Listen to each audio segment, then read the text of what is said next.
Kembali di Corporate Action, pemirsa, potensi pertumbuhan PT Presisi sangat besar sejalan dengan prospektifnya bisnis perseroan. Kita akan membahas prospek bisnis dan saham PPRE bersama analis Bahana Sekuritas Muhammad Wafi. Selamat pagi, Mas Wafi. Halo, selamat pagi Mbak Cakri. Mas Wafi, kita membahas terkait PP Presisi, begitu. Kalau kita lihat dari perolehan kontrak barunya, ini kira-kira seperti apa prospek dari perseroan ke depan di 3 bulan terakhir menuju akhir 2021, kira-kira apakah target dari perseroan bisa akan tercapai kalau dilihat dari kontrak baru yang didapatkan oleh perseroan? Iya, pertama kalau bicara mengenai target, itu sebenarnya sudah terlampaui ya. Kalau kita lihat kan udah terlampaui 130%. Kemudian kalau kita lihat dari year on year basis juga kan naik cukup signifikan ya dari kontrak barunya. Walaupun memang ini harus kita ingat juga bahwa tahun 2020 ini kita bisa katakan low base ya. Jadi 2020 itu sebenarnya hampir semua kontraktor itu memang membukukan kontrak baru yang relatif rendah gitu. Jadi semua turun ya karena awal-awal tahun pandemi ya. Jadi sehingga tahun 2021 ini memang rata-rata kalau dilihat semua kontraktor juga pertumbuhannya kalau dibandingkan tahun 2020 tuh naik signifikan gitu ya. Tapi ini merupakan sinyal yang cukup positif ya kalau kita lihat, meskipun sebenarnya memang masih belum kembali nih ke level tahun 2019, tapi arahnya sudah cukup positif. Dengan menarget jumlah kontrak, koreksi kalau saya salah tadi, antara sekitar targetnya ingin mencapai 1 triliun rupiah untuk akhir tahun ini, apakah itu cukup optimis begitu dan realistis begitu untuk dilakukan oleh perseroan? Ya, sebenarnya itu masih cukup realistis ya.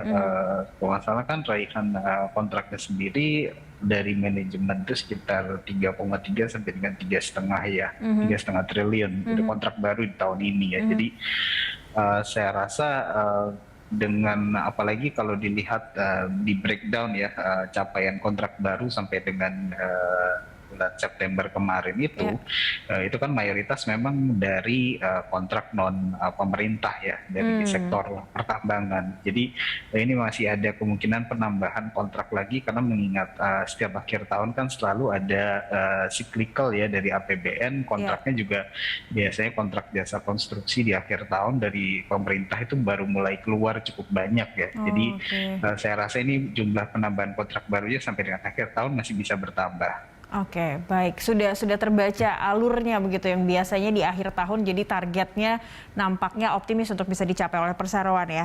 Kalau melihat dari perolehan kontrak atau kontrak-kontrak yang ditarget oleh PP Presisi, kira-kira apa sih sebenarnya ciri khas dari PP Presisi untuk menarget sebuah kontrak begitu untuk bisa mereka ambil atau mereka kerjakan? Iya, saya rasa ini PP Presisi saat ini sedang mencoba mengutilisasi asetnya ya. Jadi kalau kita lihat kan sebenarnya PP Presisi ini punya sekitar 2.800-an alat berat ya. Itu terbanyak ya dari semua perusahaan kontraktor yang ada di Indonesia ya. Dan bayangkan kalau misalkan dengan alat berat sebanyak itu, tapi dengan kontraknya yang relatif sedikit, tentu kan lebih banyak alat berat yang tidak berjalan. Sementara penyusutan tetap jalan, maintenance cost juga tetap jalan. Jadi itu yang saya lihat bahwa PP Presisi ini akan terus berupaya untuk menambah kontraknya, baik itu dari proyek-proyek pemerintah ataupun dari luar proyek pemerintah yang sebenarnya sudah terlihat nih dari 2 tahun terakhir kan PP Presisi ini lebih fokus untuk mengembangkan proyek dari luar pemerintah yang mulai masuk ke pertambangan nikel lebih spesifik ya. Karena memang kalau nikel kan dari sisi spesifikasi teknisnya pun lebih cocok nih untuk PP Presisi dibandingkan dengan pertambangan lainnya misalkan seperti batu bara ya. Oke. Apakah hanya cukup di sektor pertambangan begitu kalau melihat alat yang dimiliki oleh PP Presisi ini terbanyak dibandingkan dengan sektor-sektor konstruksi lainnya begitu, atau ada sektor lain yang kira-kira menarik dan prospektif untuk bisa disasar oleh perseroan, Mas Wafi, dari analisa Anda? Iya.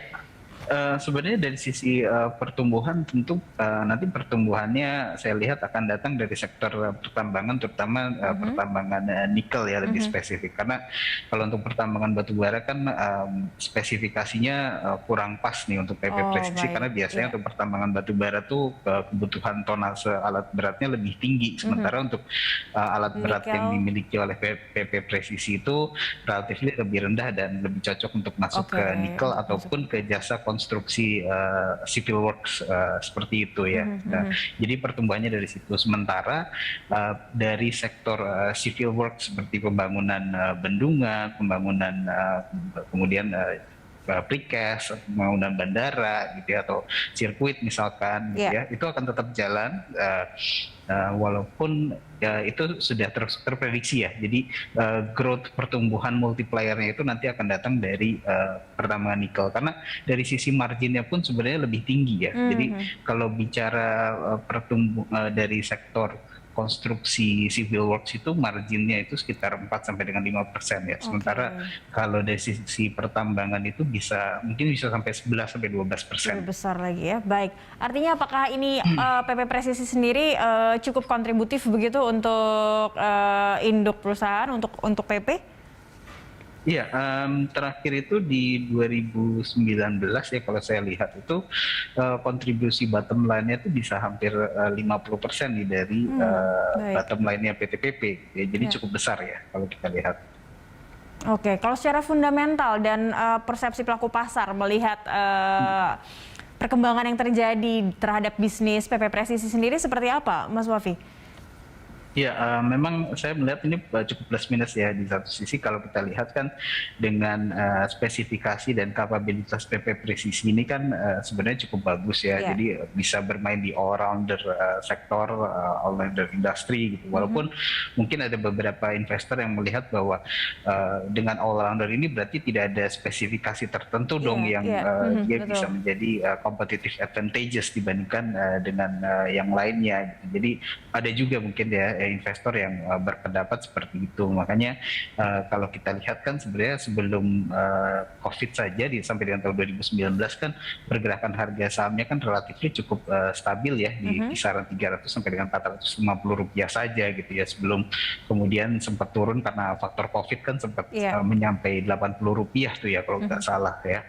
Tapi sekarang sudah cukup recovery nih, sudah di 230, jadi itu menunjukkan memang ada improvement yang cukup positif juga ya dari PP Presisi. Kemudian yang kedua kan yang kalau kita lihat juga tentu kalau kita lihat ini adalah anak usaha dari PTPP, tentu harus dibandingkan juga nih antara ketika investor ingin membeli, apakah saya ingin membeli PP Presisinya atau saya ingin membeli PTPP-nya saja gitu kan. Nah, jadi itu akan menjadi pertimbangan investor juga ya, sehingga mungkin itu yang menjadi salah satu faktor yang saya lihat mungkin investor sedikit banyak juga tidak terlalu agresif ya untuk membeli ke PPRE ini ya.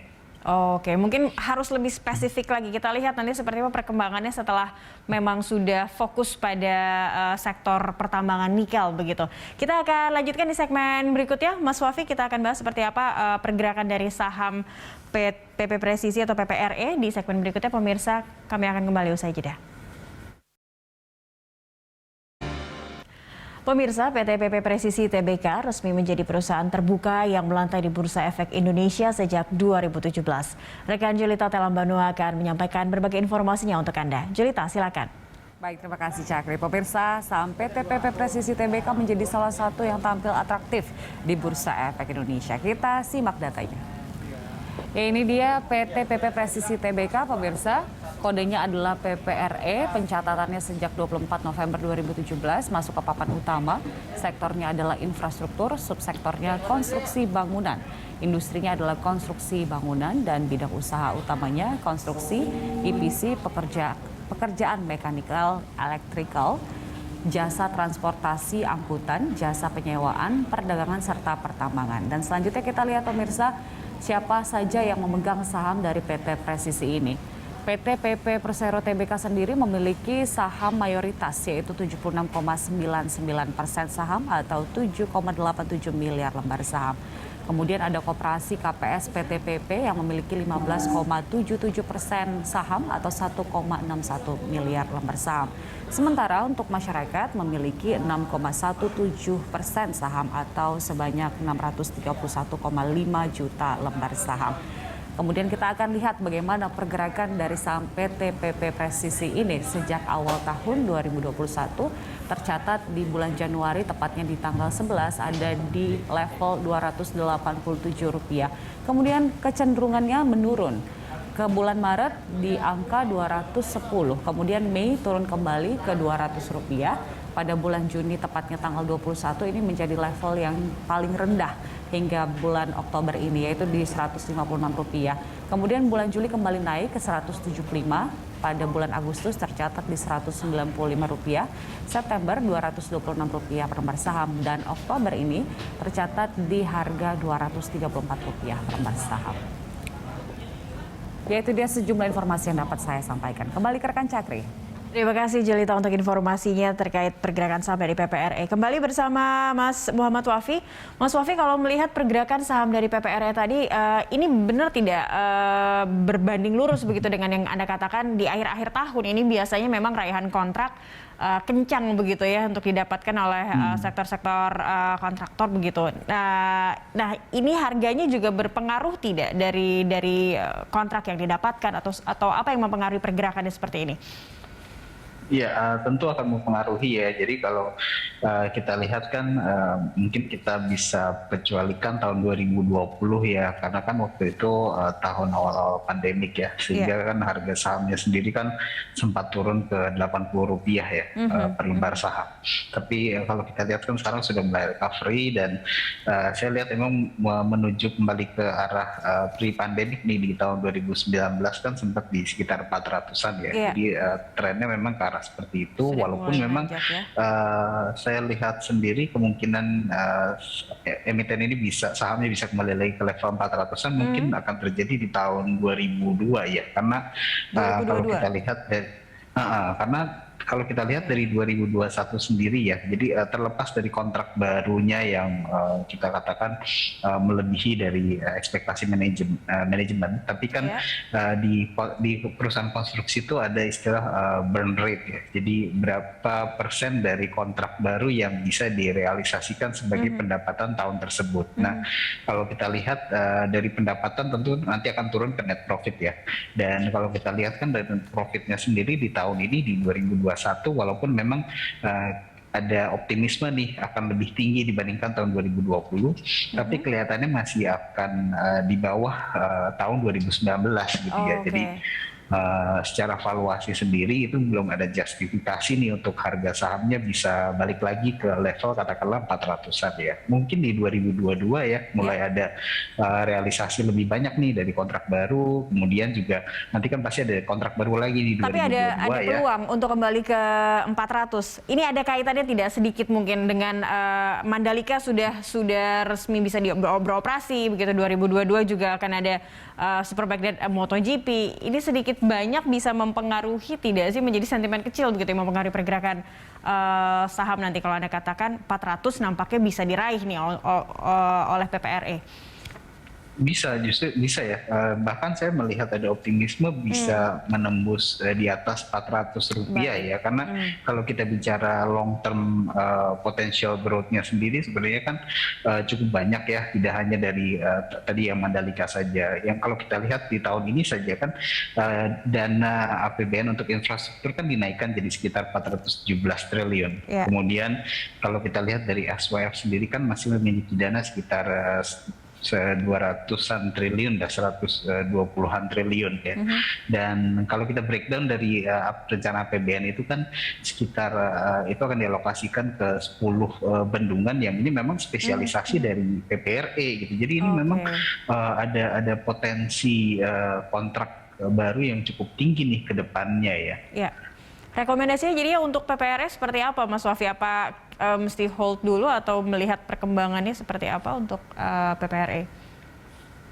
Untuk investor jangka panjang ini sebenarnya memang level-level yang cukup bagus ya untuk masuk PPRE ya level saat ini, karena di tahun ini walaupun memang kita katakan 400 itu merupakan level yang terlalu optimis di tahun ini, tapi saya melihat level 300 itu adalah level yang saya rasa cukup visible ya untuk PPRE menyentuh di akhir tahun gitu. Jadi level sekarang 230 tentu masih relatif lebih murah ya.